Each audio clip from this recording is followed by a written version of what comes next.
are these people? Yeah, I just talked about Beyonce just now, but we're going to talk about this guy. And it not really pains me, but once upon a time I used to like him. At least early on in his career, I loved him. I saw him in concert. I actually met him. If no one follows me on Facebook, but I don't really use Facebook anymore. But I have a picture of him that I took of him at a concert that I went to in Boston, like many moons ago. But so not sadly, but he's actually kind of, I'll say, a prop for this story in a sense, and the only reason why not the only reason why I've wanted to talk about this story. So this relates to what's happening in Congo, not the genocide in Gaza. Like, he's talked a little bit about that, but even that, I kind of have questions about. We'll get into that later, though. We're talking about the genocide that's currently happening in the Congo. So basically, how I came upon this story is he was getting some mess online because he was scheduled to play at a concert, which we'll get to in a minute, in Kigali, Rwanda. Problem is, and again, I will say this right now, this subject regarding the Congo genocide is very complex. I wanted to kind of do a deep dive on it just within one segment, and then just the very little research that I did on this, I realized I can't. I cannot do it justice in like less than an hour. I think this is going to take multiple segments to even touch the ice. We're going to look into some experts too that know more than us, so, and we're working on some connections there. So So that being said, if you know of anybody who can speak to what's happening in Congo, let us know. But it's definitely something that we want. I think the good thing, especially, since October 7th, we've talked extensively about Gaza, but I think hopefully you guys would agree we've given that subject a lot of nuance in terms of, we talked about like the trending stories related to the genocide, but we've also kind of given you like more slice of life, like just the happenings with people on the ground based on what we're able to get in independent media. So I think we've given you guys a more like holistic and more like whole view of what is happening in Gaza and in the West Bank, besides just a horror. There's, like we've talked about, obviously stuff that is very upsetting, but obviously stuff that hopefully gives you hope in terms of what's happening there.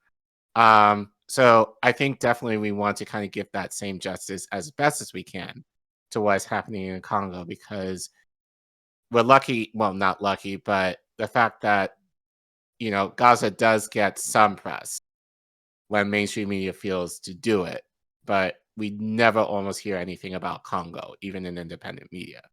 So that aside, I think we need to do a better job of that here. But it's something that I think I've taken upon myself to be more committed to as I learn more about this, and I want us within the community to learn more about this. But I digress. So John Legend got some heat because he was scheduled to perform at a concert in Kigali, and given, and I want to say alleged, their involvement with this genocide, people were like, you shouldn't be performing there, given what is going on there. So he did an interview with this journalist who is from Rwanda about his decision to continue performing at this concert anyway. So this is from the BBC. So we're going to watch this, and then we'll get into it. Yep. You may want to zoom out a little bit. What do you mean? Perfectly lovely framing. I just wanted to change the speed a bit. Yeah. We're currently doing a story looking at how in the past there's been controversy over Western artists announcing world tours, but quote-unquote skipping Africa when they do it. What do you have to say? What's your perspective on this? Well, I think there already is plenty of music here, so let's not act like there isn't great music coming from here and already great performances happening here. But I think there does need to be more development when it comes to making it more possible for more acts to come and tour here. When you first announced that you were performing here on social media, there were calls for you to avoid performing in this country, particularly because of the controversy between DRC and Rwanda. What do you have to say about this? Well, I'm aware of what's happening, and I'm aware of the calls there have been for me to not do the show, but I really believe that the mission of Move Africa is still important. It's still important to bring international touring to Rwanda and to other places around the continent, and I didn't want to abandon that mission because I may not agree with everything that the leader of the country does. I don't agree with everything the leader of my country does, and I don't believe that we should punish the people of Rwanda and punish the people of other countries when we disagree with their leaders. What do you think the significance of introducing an international music circuit on the continent will be? First of all, highlight some of the great artists that are here. I collaborated with some of the great artists on the continent on my last release, my Get Lifted 20th anniversary LP. Collaborated with Thames and Semi. I've collaborated with some other great Nigerian artists over the years. And I want to celebrate the music of Africa. It's meant so much to African Americans and people throughout the diaspora. And I think make it more possible for international acts to come back to the motherland and tour.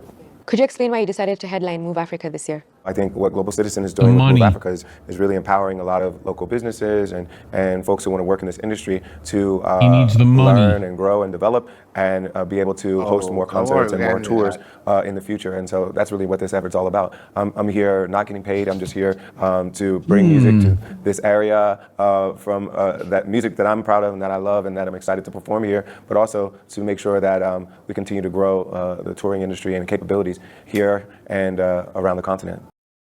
So basically, John Legend was like, fuck the genocide, I'm going to perform here anyway for free. So, because are you sure about I want that? to, right. And actually, now that I'm thinking, and I thought about this, we probably need to do a deep dive on Move Africa and Global Citizen because I'm all out of money! Because this and all seems very sketch to me. Now, I've heard of Global Citizen before, like in terms of some of the work, some of the promotion they've done on the continent in bringing international artists like in the States, in the UK, Europe, or whatever to Africa, to help promote causes there. And, kind of like a mutual exchange of like ideas and creativity and all the things there. Yeah, that is true. But I also feel like, and I'm going to give preface to this, like I visited Uganda in 2019. So I know there's a lot of work to try and bridge the gap between the West and the country in of itself. And one ways that they're doing that is definitely through entertainment. So, so it makes sense that John Legend would be headlining, this. Oh, a Davos elite such as Paul Kagame.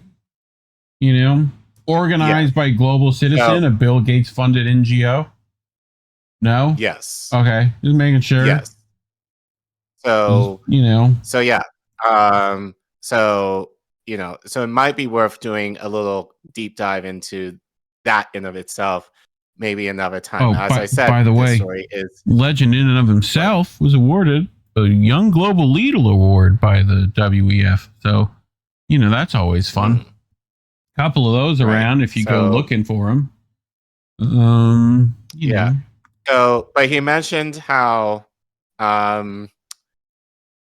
people are appreciating him doing this. We'll get into that in a second. Including one of the people he mentioned. But again, this is from the BBC. Hopefully, independent media will kind of catch up on what's happening there. So yeah, I've already seen the best that we can do. But Natasha Moody and Anita Nkonge, that's the journalist. Unfortunate name. Or fortunate, depending on how you look at it, I guess. Maybe. They're in this year, I think. They write, U.S. star John Lennon defends playing Rwanda concert during the war. So they write, in recent weeks, M23 rebels backed by Rwanda have seized the two largest cities in the mineral-rich east of the DR Congo. Allegedly. There's evidence Rwanda has everything BBC writes. Anyway, continue. Right. There is evidence Rwanda has sent 4,000 troops across the border to support the rebels. Hundreds of thousands of civilians are now destitute, having fled from homes, and shocking violence, including the rape of children, have skyrocketed. Critics argue that Legend could have made a powerful statement by pulling out of the concert, especially given his highly respected EGOT status as someone who has won Emmy, Grammy, Oscar, and Tony Awards. So this is from Thames, who is a Nigerian Afrobeats artist who he mentioned collaborating with. So she tweeted back over a month ago, so I recently promoted my show Rwanda without realizing that there is ongoing conflict between Rwanda and Congo. Now, again, she's from Nigeria, but I don't want to dismiss this claim, but I kind of find it hard to believe that she doesn't know about it. I've known about it. Obviously, that's not my job, but just doing this, I've heard about it. So you're on the continent and you haven't? Okay. But let's believe you that you didn't. But she continues, I never ever intended to be insensitive to real world issues. And I sincerely apologize if this came across that way. I simply had no idea this was going on. My heart too goes out to those affected. Conflict is no joke, and I truly hope and pray for peace in this time. So she gave a very tepid response, I would argue, but but at least at least she mentioned it, and I think she didn't perform because of that. But anyway, back to John. I'm aware of what's happening in the DR Congo, and I'm aware of the calls that have been made for me not to do the show. But I really believe that the mission of Move Africa is still important, he told the BBC, as you heard.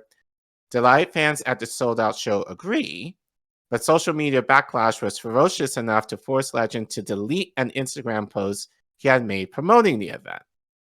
So, a couple of examples. So this is from at... actually, I need to zoom in. Can you zoom in a bit? Denise Zenenza tweeted, Dear John Legend, I'm neither a fan nor do I listen to your music, but like many before me, I'm reaching out to draw your attention to the ongoing human rights violations in the Democratic Republic of Congo, atrocities fueled by the Rwanda government under the leadership of dictator Paul Kagame. If you truly stand for peace, justice, peace, and humanity, I urge you to cancel your participation in Move Africa, organized by Global Citizen. Performing under the banner of a government complicit in war crimes, genocide, and mass atrocities in Eastern DRC would be akin to collaborating with oppression itself. The Rwandan-backed M23 rebels, along with RDF soldiers, have been responsible for mass killings, the systematic rape of women, the displacement of millions, and the looting of DRC's critical minerals, all fueling further instability. Will you use your voice for the voiceless, or will you stand with the oppressors? So that's what she tweeted. Yeah. So I'm not gonna. Are you gonna play this? There is music in it. Yes. Hey, that's my bitch. So are we ready to talk about what she tweeted? Go ahead. Go ahead. So are we ready to talk about Rwanda's use of Black American culture and their soft campaigning to normalize their terrorizing of Eastern Congo? Right. Are we? So I'm not sure who that's from, but that was from TikTok. Nice. So those were just two examples that I found regarding their people's discontent over John Legend performing. But going back to the article, taking a political stance would have been nothing new for the star. Legend is outspoken in his criticism of U.S. President Donald Trump. He's also severed ties with former mentor Kanye West when he ran for president, suspecting it was part of a wider Trump campaign to siphon Black people's votes away from the Democrats. The debate over Rwanda's relationship with popular global figures is also not new. More recently, Rwanda has been accused of sports washing, with critics saying it uses the feel-good factor of international football to cover up alleged human rights abuses at home. Shout out the vile company that is FIFA. Look at my African American over here. Look at him. Right. Are you the greatest? Do you know what I'm talking about? Okay. The East African nation is said to receive $1 billion a year in foreign aid, and its tourism arm, Visit Rwanda, has lucrative sponsorship deals with Arsenal in England, Bayern Munich in Germany, and Paris Saint-Germain in France. When asked his thoughts on the topic, Legend's aide told the BBC that he would not answer that question. Gee, I wonder why. It appears that, as far as Legend and his team are concerned, his music itself should do the talking. More like a non-answer should do the talking, but yes. Right. So, like I said, I'm going to try and give it some justice with very... we're going to be very general here. Yeah. But as I said, I hope this will lead into more... going more in depth in this later. So here's another article from the BBC, written by Margaret Plett Usher, who's pulling the strings in DR Congo crisis. So I'm not going to read the whole, I'm going to read most of the article. The rest, if you want to read the rest, and you can check the description. Disclaimer, it's the BBC article. And not the fun kind. Right. I guess. Right.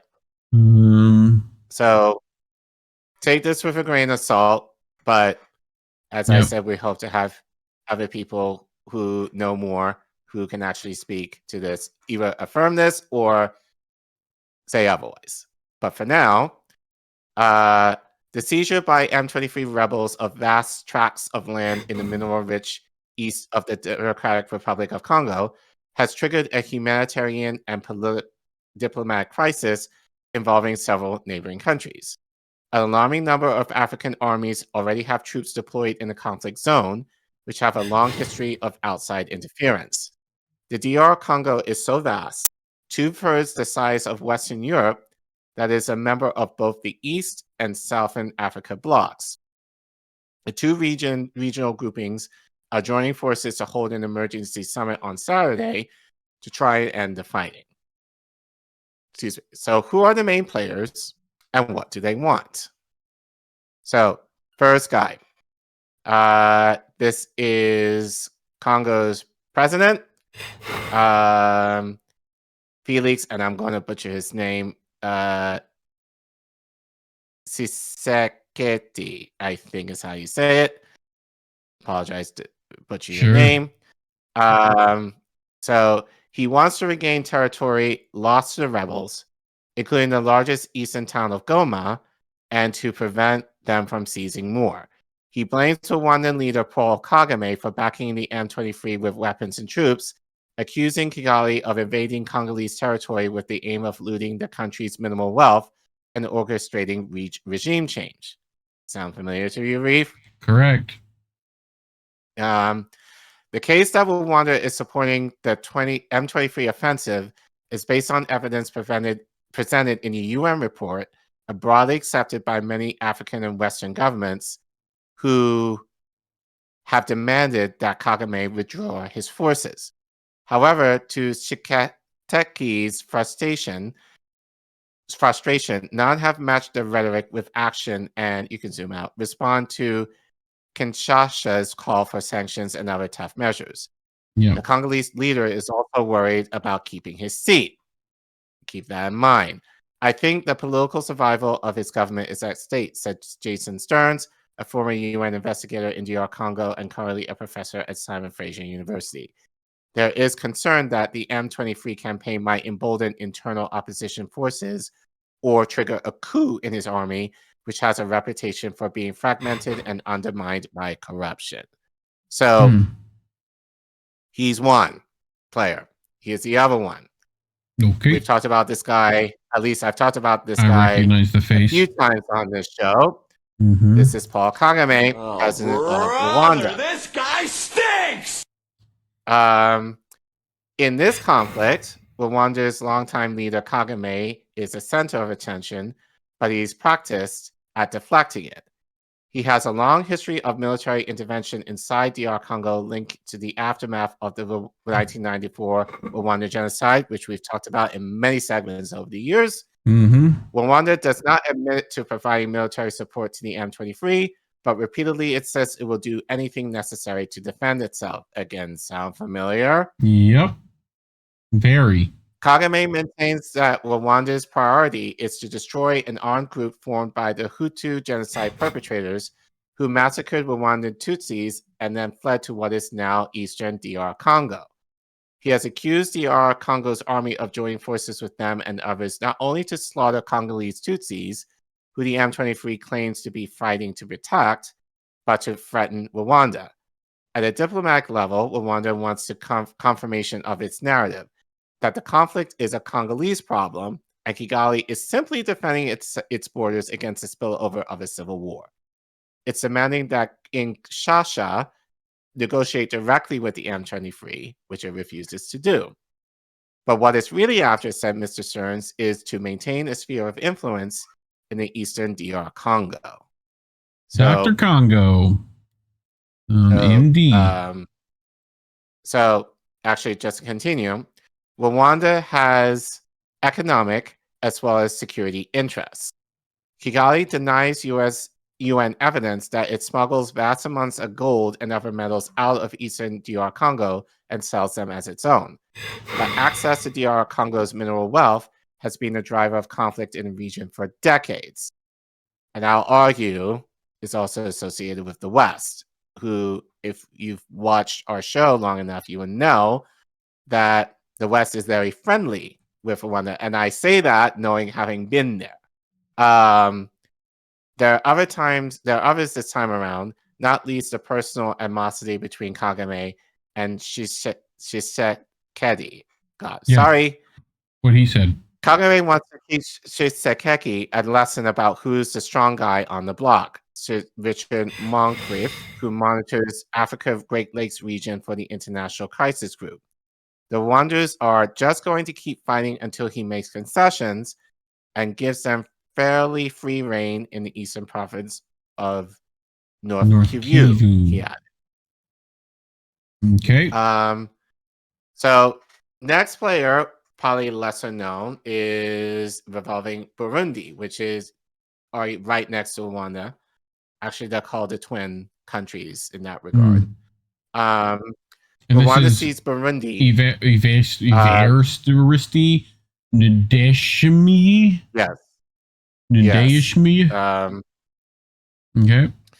Rwanda sees Burundi's army as another security threat in eastern Congo. The nation that borders both Rwanda and DR Congo has had thousands of soldiers there for years. They went to hunt down Burundian rebels, but are now supporting Kanasha's army in battles against the M23. Relations between Rwanda and Burundi are hostile. The two countries have a similar ethnic makeup, but unlike Rwanda, the majority Hutus are in power in Burundi. Both countries have accused each other of trying to overthrow their respective governments. Burundi's president Evariste Ndayishimiye, I guess that's how you say it, close enough, has posted a strongly worded warning on social media. If Rwanda continues to make conquests, he wrote, I know that war will even arrive in Burundi. One day, Kagame wants to come to Burundi. We're not going to accept that. The war will spread. The threat would increase if the M23 continues its advance from Goma into province of South Kivu, closer to Burundi's border, which is where its forces are stationed. What Burundi is seeking here is regime survival, said Mr. Stearns. Burundi is worried that if Rwandan troops extend their influence into South Kivu, that could destabilize the government in Bora. What is at stake here is stopping this rebellion before it gets too close to home. Some fear a repeat of the two wars that engulfed the region in the late 90s, which drew in 9 different countries and reportedly led to millions of deaths. This time, direct clashes between the two armies could extend the DR Congo's conflict beyond its borders. Pause. The one thing I've noticed that none of these have talked about is U.S. backing and or NATO backing. Not heard that from the BBC here. So, and Right. feel free, if you know specific things about this, get in those comments. Let us know where the BBC's fucking up. So, Right. you know. Right. I So- will say they talk about South Africa, Yeah. but looking at the article, they mention nothing of the West at all. Yeah. So, Makes sense. so, and I feel that's on purpose to kind of make it like Africa fighting amongst each other type of thing. While Yes. I almost feel it's going to be almost like the white savior complex in terms of now you can fill in the blank as to which country in the West, but having to come in to kind of save the day.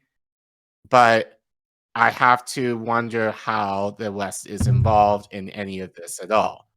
Yep. Because we've talked about this, and honestly, I wouldn't be surprised if Israel has anything to do with this too. Correct. So, especially with where were they pulling workers and stuff from Africa? They were doing that, right? Oh shoot, I forgot. If I remember correctly. Not Congo. Might have been Rwanda. Shoot. No, it's Mali. Shoot, I forgot the name. No.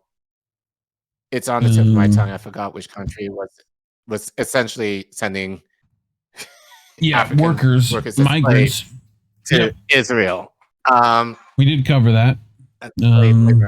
So next country near and dear to my heart, Rwanda, allegedly, and I say allegedly, given their president, is not directly involved, but it also has troops in eastern DR Congo. They are helping the Congolese government with a different security threat, hunting down militants with Ugandan origins who are connected to the Islamic State group. Uganda's role is confusing. You can actually zoom out. Yeah, it's just a little small. It's working with it's working with the Congolese while also allegedly providing at least complicit support to the M23. UN experts report that it has allowed them to use Ugandan territory as a rare base and supply route. Kampala strongly denies that, but it has responded to the M23 offensive by putting its troops in a forward defense posture to prevent other armed groups from exploiting the crisis, it had said. Local residents have reported seeing Ugandan soldiers moving towards a conflict zone, heightening fears of a regional escalation. Like Rwanda, Uganda has entered eastern DR Congo in the past, claiming to be protecting its borders, but is also accused of looting natural resources, especially gold. Analysts expect it to safeguard its economic interests while keeping an eye on the Rwandans. It's very clear that Uganda wants to retain its own influence in eastern DR Congo and not be pushed out by its own rival in Rwanda, said the ICG's Mr. Moncrief. So those are some of the major players that the BBC has mentioned. Again, I think they failed in not mentioning how the West is involved, which I am 99% certain they are. It also mentioned how South Africa is involved, but again, if you want to read how, at least in how they're phrasing it, you can check in the description. So anyway, so that was a lot, but what we're going to get into now, we're going to go to breakthrough news. And like I said, there was a lot of information from this, and I had to pick and choose, I guess, for time, who I wanted to feature. And I'm not really happy with who they picked to interview. So we see what's her name again? I forgot. I should know that. It'll probably come up here in a second. Yeah, but they interview. But they interviewed Claude Gagek-Bouquet. I think that's how you say it, close to how he's saying his name. Yeah. My guess is that he's based in the U.S. now, but is a Rwandan genocide survivor. But the little information that I got from him, he is currently working at Deloitte, which is a popular marketing firm in the U.S. He's also the executive director of the African Great Lakes Action Network. Not this guy. Okay. But I'm not going to take away, given that he is a survivor of the Rwandan genocide.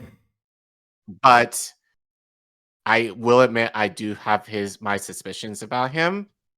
But that being said, I do want you all to kind of hear what he has to say. And I'll keep repeating this. We want to have other people kind of speak into this issue as well. But for now, let's see what Claude has to say regarding this whole issue of Congo. It is 15 minutes, so you probably do want to speed this up. And then we'll get into it. Let's move on to another critically important story, and that's the ongoing conflict in the Democratic Republic of Congo, which is, of course, also regional in many different ways. And we are very, very honored to be joined here on the show by Claude Radix-Carter, who is a survivor of the Rwandan genocide, the co-author of the book Survivors Uncensored, and the executive director and co-founder of the African Great Lakes Action Network. Claude, thanks so much for being with us. Thank you for having me. Great honor to be with you both, Rani and Eugene.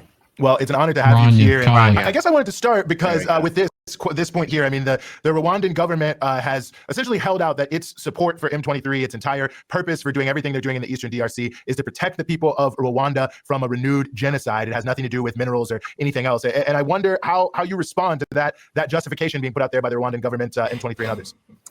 Before I start with that, I'll just have to echo what Rania just said, that the mainstream media covers up not only the previous segment, what's happening in Palestine, but also what's happening in Congo today. This is the deadliest conflict since World War II, and it's the most underreported. So I just wanted to underscore that. Now, to respond to your question about Rwanda's justifying, basically, I know you called it support for the M23, but it's really Rwanda and Uganda have invaded Congo over the last 30 years. Since 1996, Rwanda and Ugandan troops have gone into the Congo, and I'm looking at this. Some of the images, some of them show the rebels, some of them show the Congolese military, but you can't tell the difference.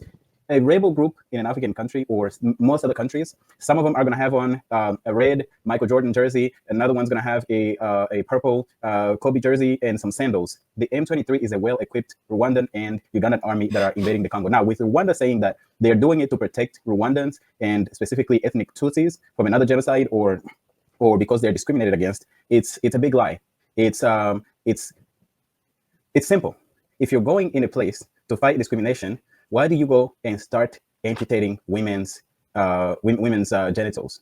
Why do you go and burn people alive, bury people alive in major massacres of just horrible disproportion? And then why do they go to the mines? If it's about freeing people, why occupy the mining towns and free the people themselves? So it's and then millions of Congolese, more than 7 million Congolese people have been displaced out of their homes as a result of this invasion, war of aggression by Rwanda and Uganda, with the support of the US and the UK and the European Union. These are the countries that fund these two governments. They train them militarily, they provide military support, they protect them in the media, and they also shield them from accountability whenever things like, for example, a couple of times there's been reports that show Rwanda's involvement in the atrocities, not in the freeing of the people, but in the atrocities in the Congo by UN groups of experts. The US mission to the UN has attempted on multiple occasions to block those reports from being released, and the only reason why we saw them in the public is because they were leaked to the media. So what we have is Rwanda basically going in there, they're behaving like Israel, going in there and going and massacring all of these Congolese people and saying that they're fighting for the freedom of, now they've changed it from Congolese Tutsis to Kinyarwanda speakers. They are the first, actually when Rwanda first invaded Congo, they went after Kinyarwanda speakers. They went into the refugee camps of Rwandans that had more than 500,000 people in those camps, and they surrounded them and started bombing them. That's we've got that in our books, like people's testimonies of what happened in those refugee camps. They're doing that now. They're going into refugee camps and destroying refugee camps. How do you know, and how can you tell the difference between a Hutu, a Tutsi, another ethnic group in the Congo, a Luba or whatever other group in the Congo, of cows from a Kinyarwanda speaker when you are shooting indiscriminately into the crowds? You can't tell, and it's just a really bad excuse. And anybody that believes it, they believe it because they are just supporting the Rwanda government, not because it's actually the truth. Claude, I think you made such an important parallel with the idea of this is like the way Israel behaves on a number of levels. I mean, I think especially the invoking one genocide to justify horrific violence that's actually being done in the name of imperialism. in both those cases. And in the case of what Rwanda is doing in Congo, I'm curious if you can explain to us what role do multinational corporations and Western governments play in enabling the plunder of Congo's vast mineral wealth through this sort of proxy war that's, Rwanda is at the forefront of? I'm so glad you asked that question, because I had missed that, actually addressing that when I first spoke about Rwanda's invasion and Uganda's invasion of Congo. What Rwanda's military and Uganda's military serve as in Congo is basically local mercenaries who are securing the mines and Congo's resources. Congo is the richest country in the world in terms of natural resources. Breakthrough producer, cut to a single. Worth of minerals. And what it is what Rwanda and Uganda provide, they provide access to those mines. They go, they displace the people, they occupy the areas, they enslave the local population. You have children as young as 10, 11, 12 working in the mines, long hours, horrible conditions. And then the resources are plundered out of the Congo. They take into Rwanda and Uganda, and they're shipped to the global market. And there are companies from all over the world. There are a lot of companies from surprisingly or unsurprisingly to many, a lot of Canadian companies on the Toronto stock market, a lot of companies from the US, from France, from the UK, Belgium, and a number of other places that are in the Congo, exploiting the Congolese. So what it is it's a war to secure the resources in the Congo, and Rwandan troops and Ugandan troops are providing the local mercenaries to do that, to displace the people, but also to secure those interests. I'll give you an example. In northeast Congo, near the Uganda border, there are some oil reserves. Right now, French oil company Total is exploiting those oil reserves, and guess who is giving them access to those reserves? It's the Ugandan troops. And so that is really what it is that's happening. You have two African dictators, Yoweri Museveni of Uganda and Paul Kagame of Rwanda, who are darlings of the West, and who are providing that access to the resources to the multinationals. So the multinationals, actually, some of them pay these armed groups to secure the mines for them. And so there's also a Swiss Dan Gertler, Glencore, is one of the largest mining companies in the Congo. He's actually been found guilty in by the US of crimes. Yet he's actually, his company and he himself is still involved. I believe Dan Gertler is an Israeli, by the way. I'm not 100%. I have to double check that. But he's an Israeli business person, and his company is exploiting the Congolese people. Been found guilty, but has not, been held accountable for those crimes. So that's just a few of the examples. But the key is that these troops are there to secure the resources of the Congo, to make them cheap, for these multinationals, so that they are able to be super profitable. A few things that we get from the Congo, the gadgets that we use, electronic gadgets that we use, are powered by coltan, lithium, out of the Congo. The lithium batteries, so many things that are happening with the green revolution. The resources that are used for that, the raw resources that are used for that, come out of the Congo. Last thing. And South America, Rwanda and Ukraine has virtually no coltan in Israel in its soil, but it is the top exporter of coltan in the world. And if you look from the time that Congo was invaded, there are two things that happen if you look at Rwanda's economy. One is the export of minerals not found in the soil of Rwanda and Uganda, by the way. They grew exponentially, as if all of a sudden they found ways to mine and discovered mines, and just overnight were able to ship to the rest of the world that much resources. The second thing is Rwanda's economy has grown, is one of the fastest growing economies. It's still subsidized, highly subsidized by foreign aid. But it's and also some of the numbers have been questionable. But a lot of the development is using resources plundered out of the Congo. So those are the two things, two signs. I mean, sometimes, like, there's a saying in Kinyarwanda that says, you're never mistaken about who stole from you. You just don't know where they hid your property. In Rwanda, they can't really hide it that well, because there's obviously the exports to the global market, and there's also the visible development at the expense of Congo, especially the Congolese people. Mm-hmm. Well, in the last few minutes we have here, I also want to ask you about this issue that we've seen from many of the Western powers who are long supporters of Congo. Now, they're all kind of falling over each other to put out these statements saying they want to ceasefire, they want this, they want that, essentially trying to escape any real responsibility for their support for Rwanda. And of course, supporters of Rwanda are really playing this up, especially on social media, saying, "Oh, look, this is how the West is actually against us, not for us," as we're being accused. So I just wonder how you see all that. My view of the attitude of the West toward Rwanda, I believe when you say supporters, Western supporters of Congo, you meant Rwanda, who are falling over themselves to yes. To put out all this. Okay, yeah, that's what I thought. So they're putting out all these statements, but from what I've seen over the years, it's lip service. And lip service is not, that's just performative stuff. It's not really until something happens where we've seen before. Right now, Rwandan troops and Ugandan troops in the Congo call themselves the M23. They always use all of these acronyms. So this is the latest incarnation. There was a previous incarnation of the M23 in 2012 that had displaced almost 1 million people. And what happened in a space of a few months, what happened was Western countries actually decided to withhold aid from Rwanda. And within a month, the M23 disappeared. They went into the camps in Uganda because obviously the money was drying up. And they went into the refugee camps in Uganda, and then 10 years later they sprung back up and came back and invaded Congo. So they have leverage. They don't use the leverage. They just do lip service. They do a lot of talking. Right now, for example, in the European Union, 2 examples with the European Union. A couple years ago, they put out statements condemning Rwanda support for the M23. Turned around and gave them $20 million to not for education, not humanitarian aid, to the military, $20 million. And they said, oh yeah, this is just to go to Rwanda's operations in Mozambique. By the way, Rwanda military is there to secure French oil, Total's access to the oil in Mozambique. They give them those $20 million as if the weapons that they're going to get or whatever military equipment they're going to get, they're not going to use it in the Congo. So on one hand, they condemned, on the other hand, they give them money. Right now, in the European Union, there is a debate on putting sanctions on Rwanda, right? The French president, Emmanuel Macron, is getting in the way, and it seems like France is the main one getting in the way. Had they put sanctions on Rwanda in terms of economics, they also have a memorandum of understanding for exploiting raw material for worth almost $1 billion over the next few years. If they were to stop those things, Rwanda would not be able to afford. It's one of the poorest countries. In spite of that growing economy, it's one of the poorest countries in the world. They would not be able to invade the Congo. They would not be able to maintain this military presence and occupation of the Congo. So I find it hypocritical. I find it to be lip service. And until there's action, I think it's a lot of talk to look like they're doing something and to also distance themselves from the public outrage against on the atrocities being committed against the Congolese people. And it's thanks to news media like yours that's actually putting this out and individuals doing this work. It's not because they're there's anything else that's pushing them. It's because people are speaking up. Claude Gadabuke, survivor of the Rwandan genocide, co-author of the book Survivors Uncensored, and executive director and co-founder of the African Great Lakes Action Network. Thank you so much for joining us here on the Freedom Side and sorting through all of this. Any thoughts before I continue? I mean, it sounds like all the things are there. You know, it's like how they all fit together and how the West is actually involved and all that stuff, and where the actual truth is, because there's a lot of propaganda being thrown around. Right. You know, and I just got to take some time to sort through it.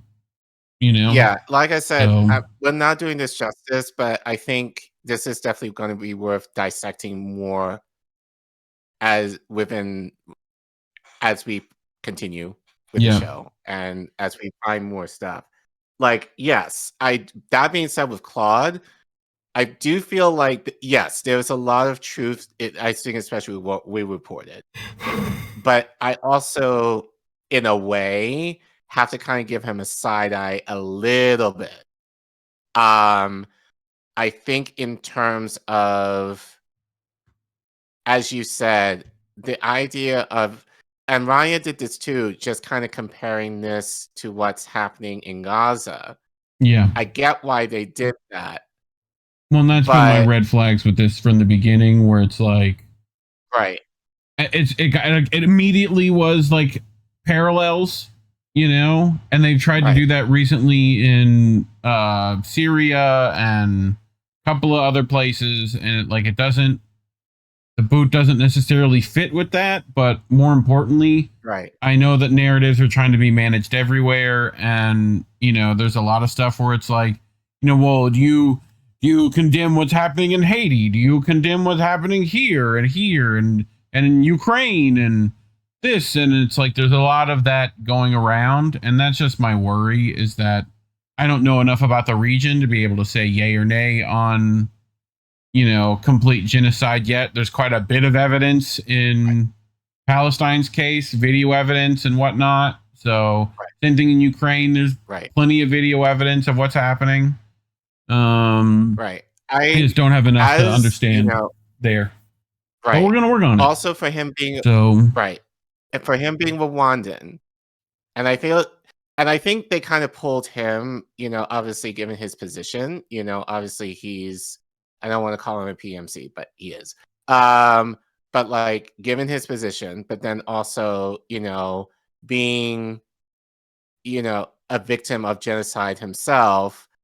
I think to kind of speak into that in terms of, you know, what he experienced and how, you know, kind of giving sympathy in a sense in what's happening in Congo. However, and I get that. However, especially if Rwanda is involved, and yeah, he talked critically of it somewhat. I think for me, I would rather hear from someone who's Congolese to kind of hear their opinion on it, because I feel like he's somewhat far removed from the situation, if that makes sense. Like, there's just something. Yeah, there was a lot there that I think he was definitely spot on with, but there's also parts of it where he was like, I think just more or less the connection with Israel and like making that and I think I understand, but I almost rather him kind of make it its own thing. Like, that being said, is Israel involved? Probably. I would say more than likely. And like people in the comments, we'll read them later, are kind of saying that too. We have a small audience, by the way. But I think you're big in our hearts. Yeah, I agree with you. I think I just want to hear more. Like, from like more information, from please. Sources. Yeah, correct. Yeah. But I have all of that said, we were able to go through all of that within the last 25 minutes and some change. So I want to go back to John Legend a little bit because he kind of played off being like, I don't know shit about it, but I'm just going to do it anyway. So he would have been able to kind of do what we were able. No, well, he's not going to do independent media. Well, independent media, but but the information is out there to, for him to kind of learn about and then make a decision. Like, and that's kind of where with Thames, like the artist that he kind of mentioned and who made that tweet about, oh, I didn't know about it. Again, I find it very difficult to believe, especially from Thames, that you didn't know, given that you have problems in your own country as well. Like, which we also mentioned, like, but people have known about Congo. Well, here's the thing. Like, it's not heavily reported on, but that's not to say people are not aware of it either, or at least learn more for you to be able to know more of what's going on. And I think that's where it's lacking right now, is that, people, I think it kind of reminds me of when we reported about the genocide that happened in Namibia back at the turn of the century. And like how when people were asked about it on the street, people were like that. First of all, if Namibia is a country, but number two, there's actually a genocide there. Like, there are ways to know. And if you don't know, find out more. And I feel like that's where John Legend failed, to know more for him to make a more, I would say, better decision than just, it all seems like I don't care about it. Like, I was asked to do it, and he hid behind the fact of, oh, people want me to perform here. And I'll speak more into that toward the end, but like, you have a platform where you're able to educate people as an artist about the reality. And sometimes saying, no, I'm not going to do this for these reasons, especially how interconnected we are, can be way more powerful than you kind of make the guise of, oh, well, I have to perform because people will be disappointed in me. You're going to Rwanda where there has been a genocide there. If you're able to help people make that connection, I would bet that people would understand, number one. But number two, I think, and this will kind of speak into what you were saying before, he's not playing to Rwandans per se. Like, he's preparing to, like, when I say Rwandans, I'm talking about the people that I know who live in the bush. Yeah. He's not playing to them. He's playing to the Rwandans who have means, who are more like on a capitalist bend, and they do exist. I saw plenty of those when I was over. Yeah, dude, go show me those big ass longhorns. I want to go out there with the cool people. Country boy. But not even that. But not even that. There is, like, I would argue there's somewhat of a renaissance in Rwanda. Like, they're trying to make, it's known as the Singapore of Africa. Like, they're really trying to elevate themselves, where with tourism and all that, especially in music, in fashion. They want to be known as prime, I don't want to say real estate, but they want to be known for that. So like they are attracting the West and the East, I would argue, for a lot of those industries. So I would argue really, it's not, go ahead. Go ahead. Oh, I wanted to like bring this because you were talking about like this is what I feel like we do here a lot. You know, we are critical. We critique things, right? I feel like that comes with its own responsibilities, right? So goes beyond surface level opinions, engage in deep analysis, interpretation, and contextualization of topics as an art form, examines topics through various lenses, providing insightful perspectives that challenge viewers to think critically about topics and events. Sound familiar to what we do, Care Bear? Yes. I'm gonna help people understand why we were like, well, we might need some more sources, right? We'd like some independent sources. We'd like multiple ones of those. We'd like those to be verified to make sure they're accurate and that they're well informed, right? And that they're named and understood and trusted by our circles. Right. That would be nice. Thank you. Right. And again, and I think a lot of it is, I've never heard, now granted, I don't know much about the situation. Yeah. I don't know Claude. So, Correct. and I'm sure he means Nothing against the guy. He's probably fine. He's probably fine. But I think we do need to have, and I think sometimes even in our space, we have a tendency, like if they're part of this group or if they're a part of a certain organization, that we should immediately trust them. And like, oh, but they do this. So by them doing this thing, or they are part of this organization, that they should be trusted.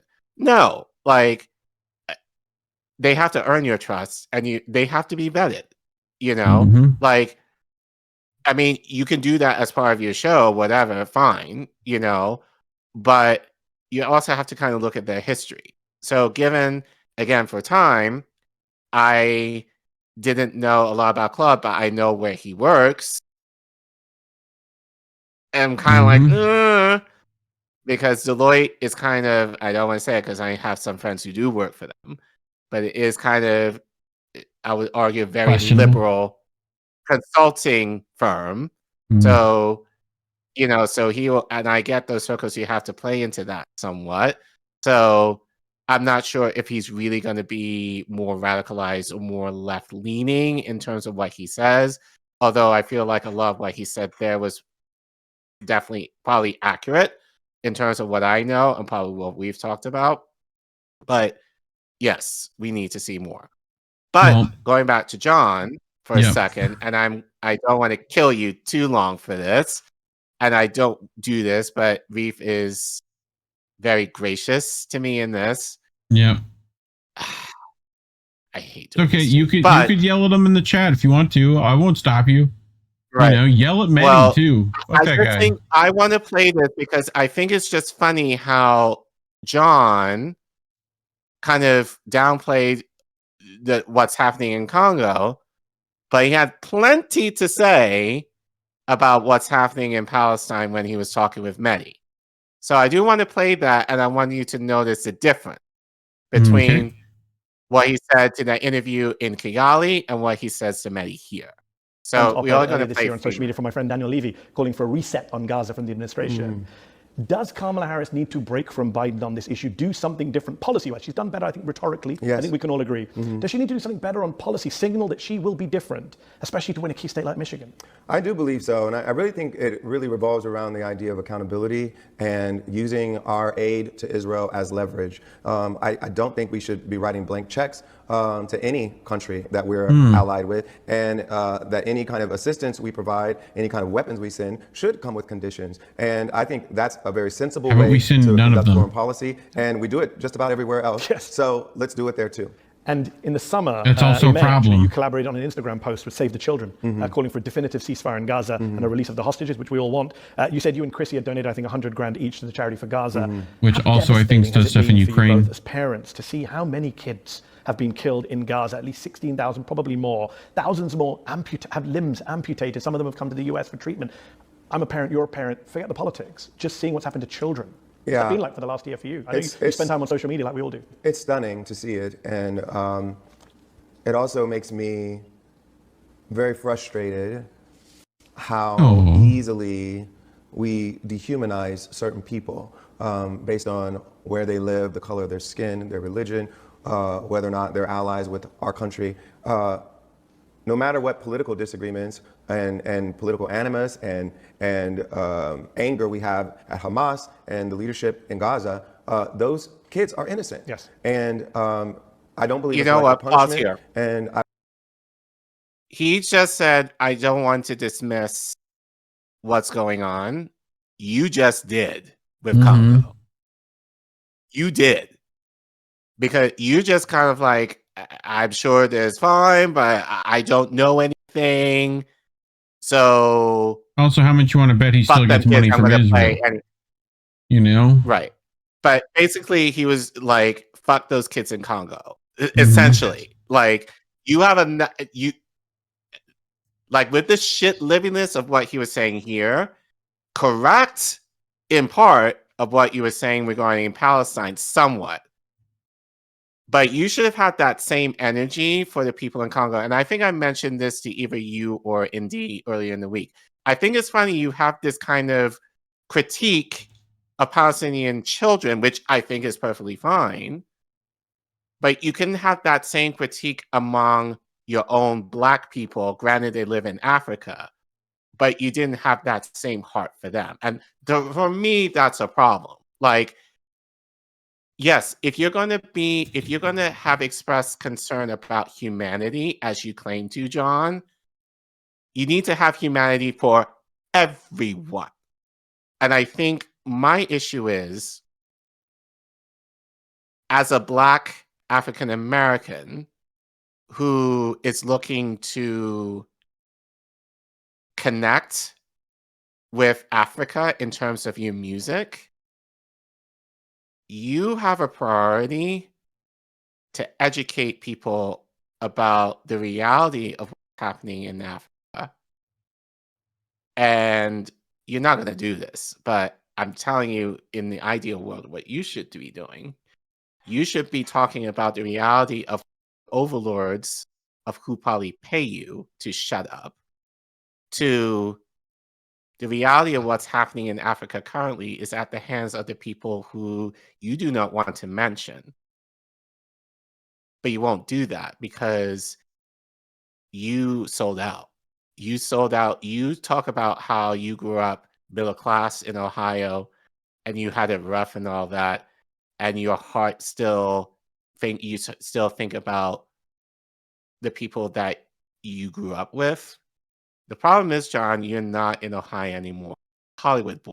You've gotten a taste of elitism. You're now schmoozing with the Democratic Party, and you are essentially being a shill for them in terms of, you talk about these issues from a liberal standpoint, but you kind of do, but you never talk about, as we said in the last segment, talk about the root issues and how the Democrats have failed and how they never address the root issues to the point of actually solving them, but more tweak around the edges in the guise of progress. You don't do that in general if you're politics, and you especially don't do that in your music. And more importantly, as our friend J. Joe Nice often says, the struggle is international, sir. Like, you can easily make the connections of how Black people are suffering in Africa in the same way that Black people are suffering here. And considering that I have so many of my people, but certain groups of Black Americans who are shitting on other Black people in diaspora, given from where they are and all that, you have a means to utilize your voice and your talent to make those connections, and you're choosing not to. And that's the problem that I have with you, sir. Like, you had a prime opportunity to stand up for the people and the children of Congo in the same way that you're doing with Palestine. And you didn't do it because you didn't give a shit about it. You're more concerned about your music like as far as the connections you will personally make, and not the connections you can make with the world in terms of how, regardless of where you are, the struggle is international for us. But you haven't struggled in however long. Like, you have several houses, you're on TV shows, you have a wife who's shit, but you have a wife who is beautiful, whatever, maybe. Also, like, terrible person, physically, even but worse not- than him. Right. Just Right. FYI, But despicable. right. So, you know, so Human garbage would be a compliment. So, right. but You anyway, can finish play what you was saying. I believe that their lives are just as valuable as Israeli lives or any other lives. And so I want foreign policy to be conducted with that in mind. I want philanthropy to be conducted with that in mind. And I want our news coverage of the situation to be conducted with that in mind, that these lives are just as valuable as any other lives those are around the you're world. so important, And Mehdi that means, Hassan. when we cover Pause them, there, because and when we again, cover the you did not do that. You did not do that. You failed to do that when the Kigali journalist asked you about it. You failed to do that. You failed to uplift that. You failed to acknowledge that. It was like, I don't care about those issues. I don't know enough about those issues. Well, damn it, John, that's your, not to say issues. You can learn about it. Be curious, figure it out. Like, we just showed your audience, again, a piece of what, Thames, again, I guess she didn't understand the situation, but she didn't do the concert. Doesn't say much for Thames, but like, at least she took a stand for something. And John, you didn't do that. Humanity, and we don't just kind of gloss over it with just numbers, but we center their humanity just like we centered the humanity of the festival goers in Israel. Yes. And they were just there to enjoy some music, and it was horrific what was done to them. Yes. But it's also horrific for kids to get bombed in Gaza. It is absolutely horrific. Well and said. so we need to, as a society, as a world, equate those lives, equate the value of those lives. 100%. Right. Yeah. It's again, you didn't equate those lives in Congo to be important to you when people asked you about it. So how dare you? But I mean, so enough of John. Like, as I said, I feel like he did a disservice in terms of not using his celebrity to bring light to the issue. But I do want to play this because I felt this artist. Actually, you got something. This is new. Yep. I added this, and I think this is. Oh, you have this. I got This is why I had it. Yeah. This is from Typical African, and here's the atrocity of the Western Africa that still affects Africans till this day, but they won't teach you in school. And I feel like it is kind of part and parcel talking about all this, that you kind of need to know this in the area, at least. So 1961, they assassinated Patrice Emery Lumumba, and Congo has never been the same again. In 1963, they assassinated Sylvanus Olympio in Togo, and Togo has never been the same again. Then there were coup d'etats, Kwame Nkrumah himself. In 1966, eliminated via coup d'etat. All his writings, all his speeches banned, never to be read, never to be listened to until 1972, when Ignatius Kutu Acheampong rehabilitated him. Ahmed Ben Bella in Algeria gone. In Nigeria, Nnamdi Azikiwe and Abubakar Tafawa Balewa gone. In Mali, Modibo Keita gone. In Chad, everywhere, coup d'etats. Here in Ethiopia, 1974, if I'm not wrong, coup d'etat and the emergence of the Derg regime. In East Africa, Uganda, coup d'etat, mutinies in Kenya, Uganda, Tanzania in 1971. All orchestrated because we were disunited and we were weak. The predictions of our forefathers and founding mothers that disunited we would remain weak came true. Yeah. So you A lot brought of information there. Yes. We played Yeah. this before. Did we? But I think it's very important. Yes, we played this at least twice. Oh, this one, yeah. Well, not Nina Simone's. This one we have. Yes. So, I mean, just watching John just makes me think of her in terms of what she said about her role as an artist.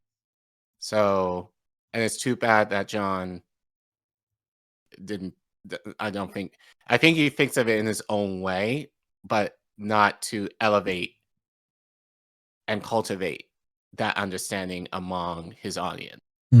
But for those of you who haven't heard this, let's see what Nina has to say. An artist's duty, as far as I'm concerned, is to reflect the times. I think that is true of painters, sculptors, poets, musicians. As far as I'm concerned, it's their choice. But I choose to reflect the times and the situations in which I find myself. That, to me, is my duty.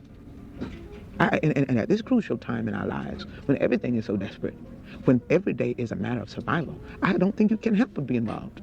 Young people, black and white, know this. That's why they're so involved in politics. We will shape and mold this country, or it will not be molded and shaped at all anymore. So I don't think you have a choice. How can you be an artist and not reflect the times? That, to me, is the definition of an artist. So, right. I mean, but he's not going to do it, but we can. And so, as we said, again, this segment is a mess in a way because it's very complex.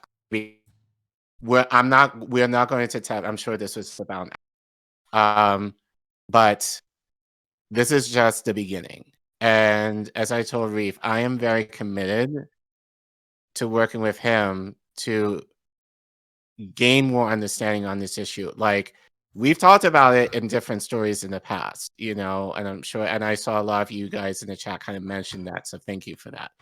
But I think in the same way where I feel like we've done a decent job of giving a very comprehensive view on Gaza and the West Bank over the last year and a half, I want to be able to do the same thing with Congo, if at all possible. So, as we said earlier, if you guys know of any sources or people that are able to speak into, you know, the reality of what's happening in Congo and how all of these branches kind of intertwine with each other as far as the corruption, as far as the exploitation and the imperialism that's happening among the neighboring countries, but more importantly, how the West is kind of overseeing this. Please let us know.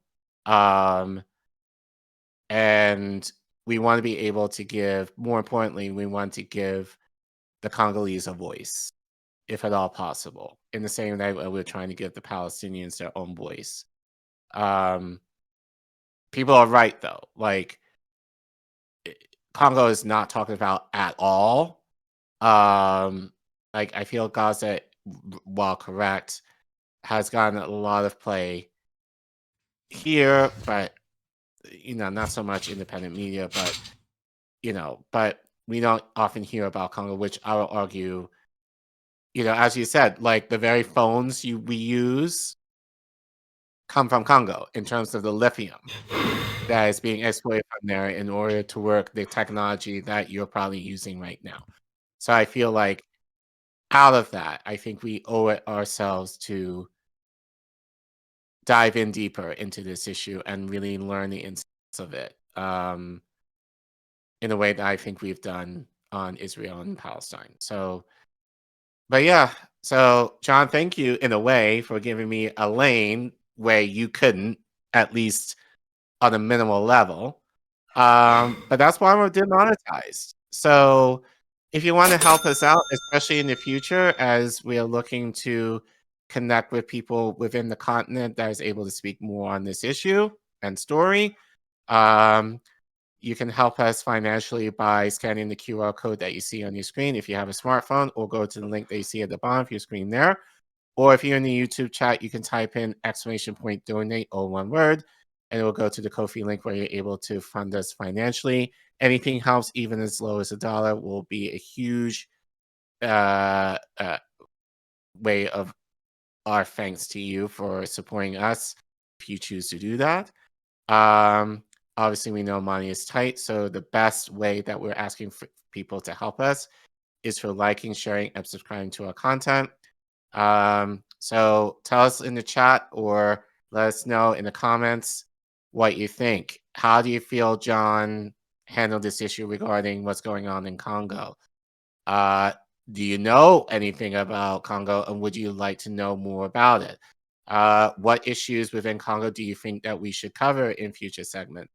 We'll definitely be interested to try and see if we can get experts and vetted people who know more than we do, and we're admitting our ignorance in this way. God, it sounds like you want to have a healthy ego. God, that's terrible.